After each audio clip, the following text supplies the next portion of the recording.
எல்லாருக்கும் வணக்கம். நான் வந்து மதுரையிலேருந்து செல்வா பேசுகிறேன். ஆக்சுவலாக அந்த வளரி எறிகிறத பற்றி நிறையா போட்டிருந்தாங்க, நானும் பார்த்தேன். எனக்கும் வளரி வீச தெரியும், அது எல்லாருக்கும் காமிக்கணும்னு சொல்லி தான் போட்டேன். எப்படி வீசுறேன்னு சொல்லித்தரேன். வளரி வந்து இப்படி பிடிக்கணும், எப்படி சென்டராக பிடிச்சி பார்த்தீங்களா, 3 விரல் வச்சு தான் பிடிக்கணும். 3 விரல் மட்டும் வச்சு பிடிச்சி 90 டிகிரி ஆங்கிளில் பிடிக்கணும்.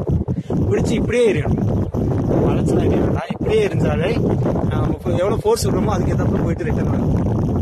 நம்ம ரொம்ப ஃபோர்ஸ் விட்டுறவும் கூடாது, ரொம்ப கம்மியாகவும் விட்டுறக்கூடாது. ரொம்ப கம்மியாக ஃபோர்ஸ் விட்டோம்னா அது ரிட்டர்ன் வராது. பாதி சுற்றிட்டு அப்படியே நின்றுக்கிறோம். இப்போ நல்ல ஃபோர்ஸு கொஞ்சம் அதிகமாக விட்டோம்னா அதை சுற்றிட்டு நமக்கே திரும்ப வரும். இது எரியதை விட நம்ம பிடிக்கிறது தான் கொஞ்சம் கஷ்டம். நம்ம பிடிச்சி தான் பழகணும். ஃபஸ்ட்டு எரிஞ்சு ரிட்டர்ன் வருதான்னு பார்க்கணும். ரிட்டர்ன் வந்துருச்சுன்னா நம்ம பிடிக்கிறதுக்கு கொஞ்சம் லேட் ஆகும். பிடிச்சி பழகிட்டோம்னா அப்புறம் நம்மளுக்கு ஈஸி தான். பிடிக்கிறது தான் கொஞ்சம் கஷ்டம்.